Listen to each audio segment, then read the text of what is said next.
Thank you and welcome back to the second segment of the show for today. We're talking to Dr. Herbert Marbury from Vanderbilt University, and he's given us some information in reference to the institutional church. And he's also given us some excellent information concerning his background and some of the experiences that led him to us this morning. And so, Dr. Marbury, let's see if we might be able to pick up where we left off and to have you to start talking about African Americans and the institutional church from your perspective. Well, I think what's foundational for the institutional church for African Americans, and perhaps foundational for most churches, but particularly for black churches, is the Bible. Mm-hmm. You find it in the pulpits. We preach from it. It is our authority for our moral life, and it is for most Christian communities the Word of God. And I tell my students, every time they step into a pulpit in the midst of a community of believers and they speak from the Bible, they are speaking for that community. What is the Word of God? And so one of the things that captured my attention when I was a student at ITC and then later at Vanderbilt, I had good professors like Professor Victor Anderson and Professor Lewis Baldwin, who interests me not only in ethics, that is how black communities think about what's right and wrong, but also interested me in the history of the black church. And from that standpoint, I wanted to know, well, why do churches in general think of the Bible and use the Bible so differently? For example, you look in Nashville and you've got churches from one end of the city to the other. And on fundamental issues, we disagree, and yet the same book is being preached from our pulpits. And I began to wonder, well, what's going on? It's not the book is the same. Mm-hmm. What's going on in the way that we interpret these texts? It's the interpretation of the books. Absolutely, it's the way. And so I wanted to study how African Americans historically have interpreted the Bible. And so that's the reason I wrote Pillars of Cloud and Fire. It begins to look at African American biblical interpretation from the antebellum period, starting with slavery. And I look at various examples. A radical example and a conservative example in the antebellum period, beginning with Absalom Jones and David Walker. I move on to look at Reconstruction with Frances Ellen Watkins Harper and John Jasper. The Harlem Renaissance with Zora Neale Hurston. Then the era of civil rights with Adam Clayton Powell and Martin Luther King Jr. And finally, I look at the era of Black Power with Albert Clegg.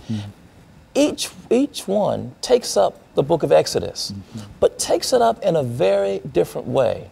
And they take it up based on what I talked about earlier. That is, what are the relevant challenges that my community faces? How can I continue to make the Word of God, the Bible, relevant? And so during the antebellum period, Absalom Jones and David Walker both take up the story of Exodus almost literally. That if God delivered the children of Israel from Egypt, across the Red Sea into the Promised Land, then God will do the same. And the Promised Land was freedom from slavery. Well, freedom from slavery came, and we weren't free. We faced Jim Crow and segregation. And so if you go to the era of Reconstruction, and you look at sermons, the Promised Land doesn't look like freedom from slavery. Emancipation is no longer identified with the Promised Land. Uplift is, well, how do we educate now? How do we move from just emancipation to education and the kind of cultural attainment that will lift black communities? And after Reconstruction, that changes again in the Harlem Renaissance. This idea that we need to throw off the manacles of slavery, the old Southern sort of African American rebirth. And a rebirth. That's right. The Renaissance man. Renaissance man, Renaissance woman. But for the Harlem Renaissance writers, for the most part, except for Zora Neale Hurston, they were really thinking rather in sexist terms. So they were thinking the new Negro was the new Negro man. But Zora Neale Hurston, I thought, was one of the most interesting figures during that time. Her Moses, Man of the Mountain, helped African Americans rethink the Exodus story in a way that took the focus off a singular figure like a Moses figure and put it on the community and asked us to imagine together what it would mean if we all together walked into the promised land and we weren't waiting for or dependent upon one singular figure or God to send one person to deliver a whole group of people. And then I go on to look at the era of civil rights with Adam Clayton Powell and Martin Luther King Jr., who understood the Exodus story and the promised land as being included as full citizens, that we would certainly enjoy, as Dr. Martin Luther King would say, the blessings of liberty. And if you look at his speeches, he takes the rhetoric from the Constitution and the Declaration of Independence, the kind of rhetoric that founded our nation, and he connects it to the Exodus story. And freedom means becoming a full citizen. Well, at a certain point, by the end of the Civil Rights movement, we find that Albert Clegg wants to do something very different with that. That there's the frustration that has risen because African Americans still aren't enjoying the blessings of liberty. There is a move to take that story and to claim it for ourselves and to claim the power to change our lives. Not that power, but not placing it in the founding documents, but placing it in black communities themselves. And so we get the Black Power movement. So I wanted to look at the various ways that we have interpreted one singular book, the book of Exodus, over the course of a long period of time. But my concern was to show that each interpreter started first with the concerns of their community at that time. And I wanted to encourage my students who were going to serve churches and serve in religious communities to do the same. You know, during this second segment, I mean, the final segment, what I would like for you to do is to, and I think you've mentioned Adam Clayton Powell and Dr. Martin Luther King. I think that these are two giants, but I think that people know more about Dr. King than they do about Adam Clayton Powell. And so during this this final segment, when we come back, we've got about 45 or 50 seconds here. But when we come back during this final segment, what I'd like for you to do, and I say this now because I don't want to forget to push it forward. I want you to talk about Dr. Martin Luther King and Adam Clayton Powell, and with emphasis up on Adam Clayton Powell and why he is significant and what the things that you've been doing. Okay? And so what we'll do, we'll take this final commercial break, and then we'll come back and we'll deal with some aspects of Dr. Martin Luther King and Adam Clayton Powell. And we'll be back with our audience following this very, very short commercial break.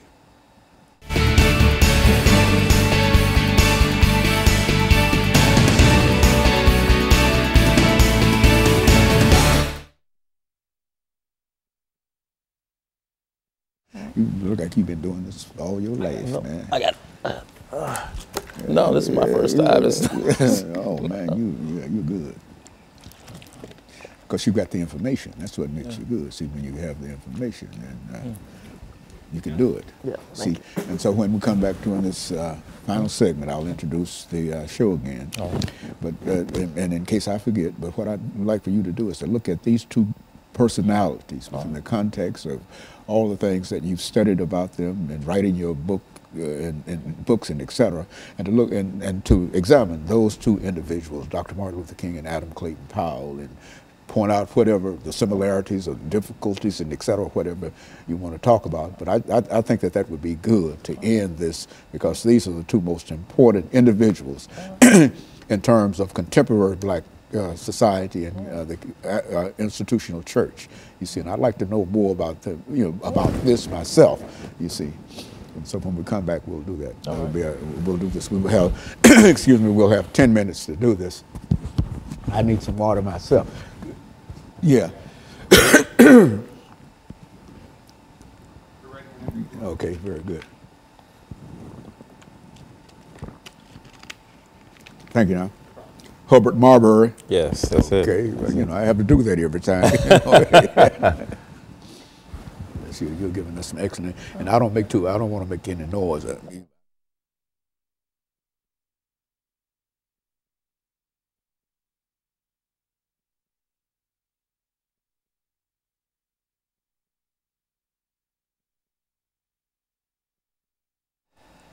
Thank you and welcome back to the final segment of the show for today. We're talking to Dr. Herbert Marbury from Vanderbilt University, and he's giving us some information in reference to African Americans and the institutional church. Doctor, let's see if we might be able to pick up during this final segment to talk about what I consider to be two very, very significant individuals that you've already mentioned, Dr. Martin Luther King and Adam Clayton Powell. And let's see what you know about those individuals and how they fit into what we're trying to do at this particular time. Right. Well, in the chapter on the Civil Rights Movement, I take up Dr. King and Adam Clayton Powell as a pillar of cloud and fire. Dr. King as a pillar of cloud, and Adam Clayton Powell as a pillar of fire. And when I say pillar of fire, I mean someone who kind of brandished, if you will, his brashness, a boldness, a certain radical nature. Adam Clayton Powell was very clear while he was in Congress that he called himself the baddest Negro in Congress. Yeah, go on. Right. and he flouted the rules. He didn't stomach segregation. He didn't take kindly to the kinds of conventions that made African Americans second class. And in part it had to do with his upbringing, had to do with who he was, but it also had to do with, I think, growing up in Harlem.